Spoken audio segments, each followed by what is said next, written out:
Sin duda hay avances y esta batalla que hemos dado desde la oposición y desde la sociedad civil organizada está dando frutos. Eso es lo primero que hay que subrayar. Si no fuera por la oposición y por la sociedad civil organizada, ustedes lo saben, este dictamen ya se habría aprobado en el Pleno, porque lo aprobaron como un auténtico albazo en aquella comisión. O sea, no se nos olvide cómo llegamos aquí. Les llegó a las 10 de la noche y a las 10 de la mañana los del oficialismo lo estaban votando. Por eso ya existe un dictamen. Entonces, claro que hay avances, el que se haya, uno, detenido y dos, eliminado, entre otras, el tóxico artículo 109. Pero el riesgo ahorita es que nos vayamos con la finta, que mordamos el anzuelo, que nos pongamos a celebrar de manera ingenua este anuncio de eliminar el 109 y que no se corrijan otros asuntos que podrían ser igual o más graves que lo que se ha planteado. Yo les quiero pedir de manera muy particular que revisen el artículo 8, particularmente en la fracción 62 relacionada con la 60 y el 216 fracción segunda, porque le da hoy a esta agencia, que recuerden es una sola persona, la capacidad para ordenar la suspensión inmediata de cualquier transmisión. Eso es gravísimo, eso es propio de un régimen de corte autoritario. Insisten en el artículo 8, fracción 64, en el registro de usuarios de telefonía móvil.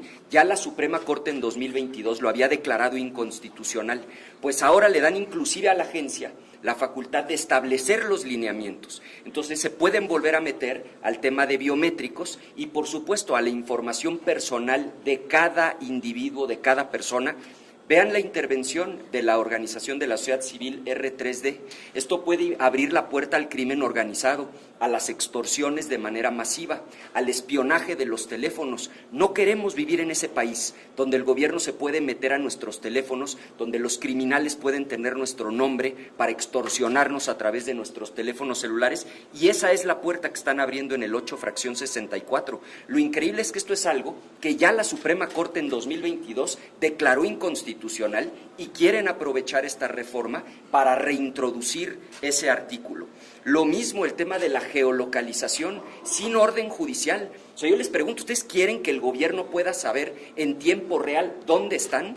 Porque va a tener su nombre, su dirección, su teléfono, su fotografía, en muchos casos biométricos, y para donde tu celular se mueva, el gobierno sabe que estás ahí. Eso no es propio de una democracia y eso sigue vigente en este dictamen. A eso no hicieron referencia en la mañanera. Y finalmente el tema de la concentración. O sea, nos están ahora diciendo que ya no va a ser unipersonal, que va a ser un órgano desconcentrado. Teníamos, lo vino a decir la señora de Uruguay, la mejor práctica a nivel internacional, un órgano constitucional, autónomo, colegiado, y ahora lo que quieren es un órgano subordinado a esta agencia. No nos dicen cómo se van a nombrar los comisionados, pero tampoco hay garantías de que sea gente realmente independiente. Entonces, insisto, ¿hay avances? Por supuesto que sí.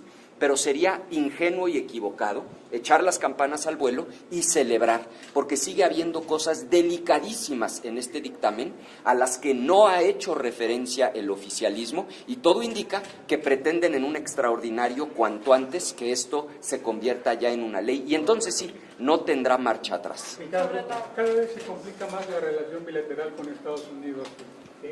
¿Cómo defines en esta coyuntura la relación que México mantiene con Estados Unidos? Diría tres cosas, y las tres tienen que ir juntas. Si se separa cualquiera de los tres elementos, me parece que implicaría sacar de contexto la respuesta. Primero, es una crisis en buena medida autogenerada, es decir, en materia de seguridad, el gobierno de Morena provocó el problema. Esta estrategia absurda de abrazar delincuentes, de permitirles operar con total impunidad en el territorio nacional, de capturar gran parte del territorio, de no querer combatir a las organizaciones, está en la raíz del problema. Segundo, tenemos que exigirle al gobierno que cumpla con su responsabilidad, que enfrente a las organizaciones criminales.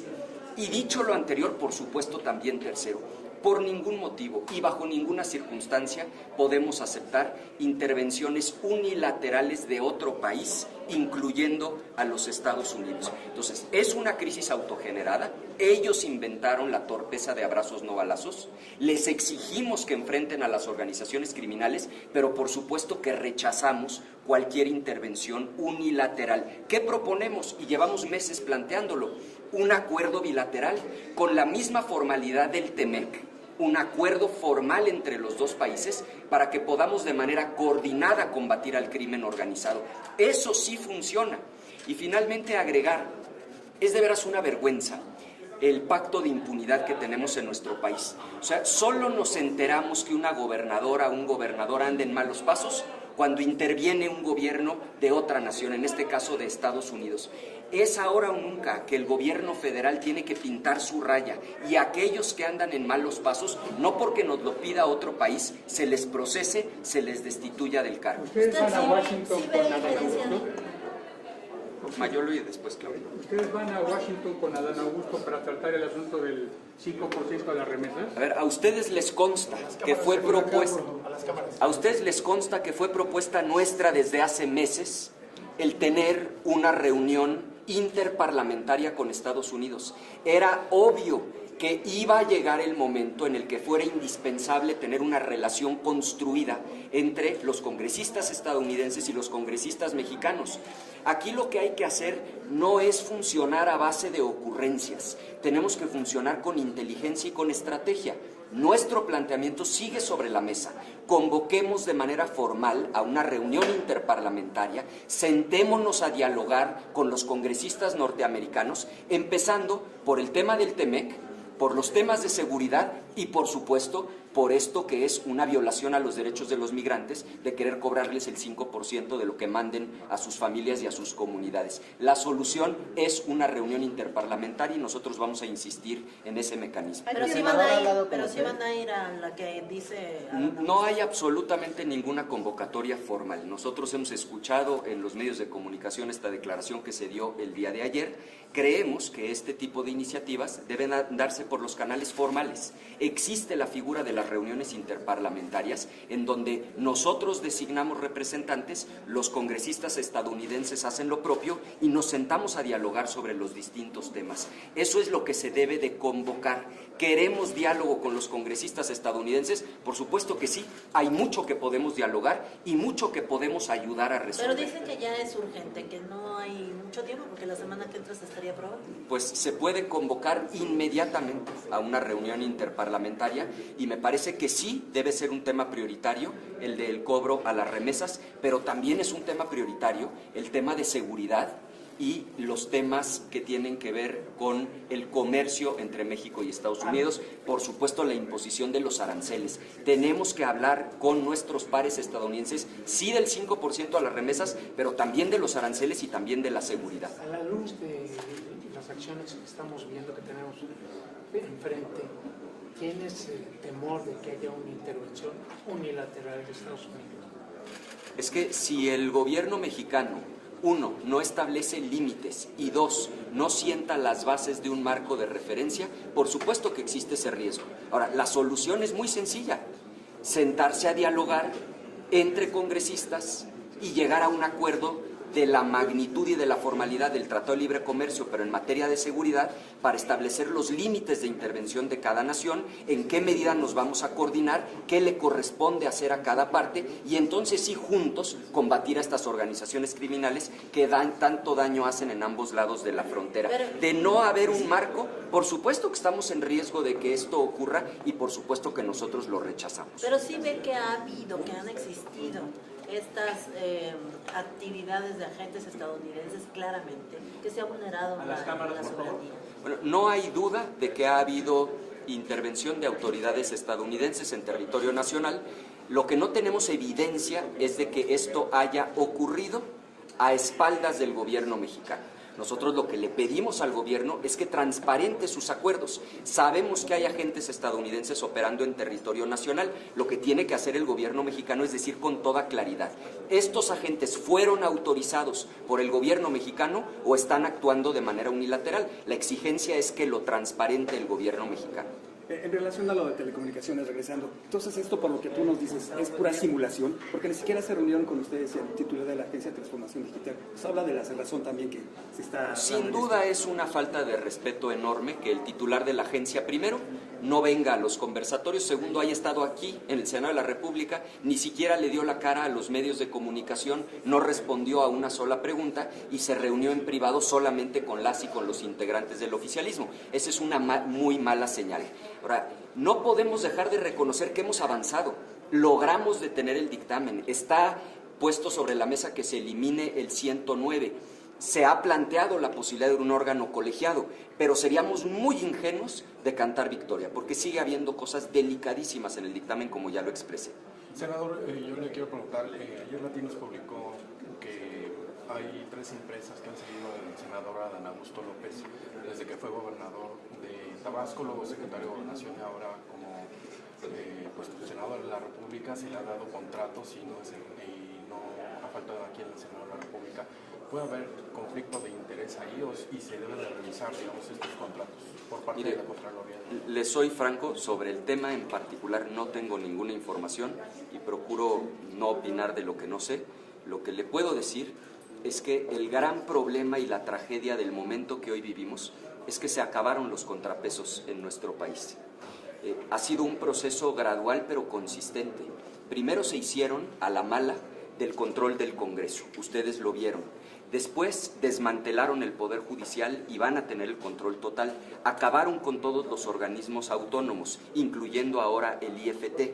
Quienes son parte del oficialismo pueden hacer literalmente lo que se les pegue la gana en este país, porque ya no hay instituciones independientes, ya no existen contrapesos. Y esto es muy grave, no solamente para quienes hoy están en el gobierno, sino para el futuro del país.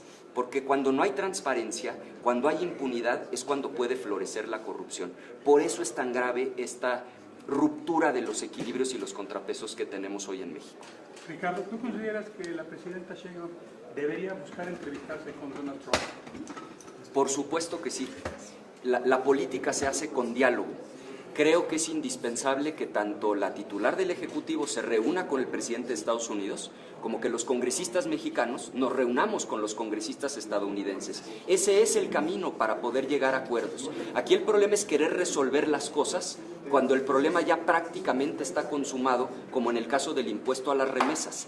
¿Desde cuándo se debió haber instalado la reunión interparlamentaria? Para que hubiera diálogo entre los congresos y para que, llegado un momento crítico como este, ya estuvieran establecidos los canales de comunicación. Entonces, definitivamente, la relación entre México y Estados Unidos, en términos migratorios, en términos de seguridad y en términos comerciales, es tan importante que no es entendible que no haya comunicación directa entre los presidentes y entre quienes integramos el Congreso. Ya estuvo bien de cabeza fría y paciencia, ¿no? No va a bastar con frases como cabeza fría y paciencia. El gobierno de Estados Unidos está avanzando en terrenos que cada vez son más preocupantes. Lo están viendo. En materia migratoria, 5% a las remesas. En materia comercial, todo tipo de aranceles, que por cierto muchos de ellos siguen vigentes. Y ahora en materia de seguridad, la amenaza de intervenir de manera unilateral. No va a bastar con frases ni del himno nacional, ni de coordinación sí, subordinación no.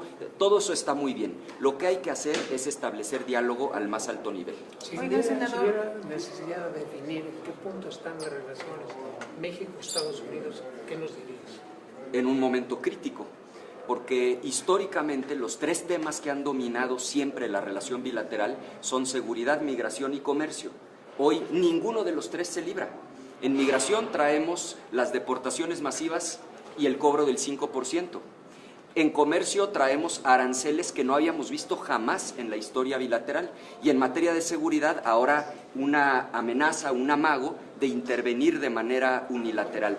Está sin duda en un momento crítico la relación con Estados Unidos. Si el gobierno actúa con altura de miras, podemos sacar ventaja de esta situación y que México salga bien librado.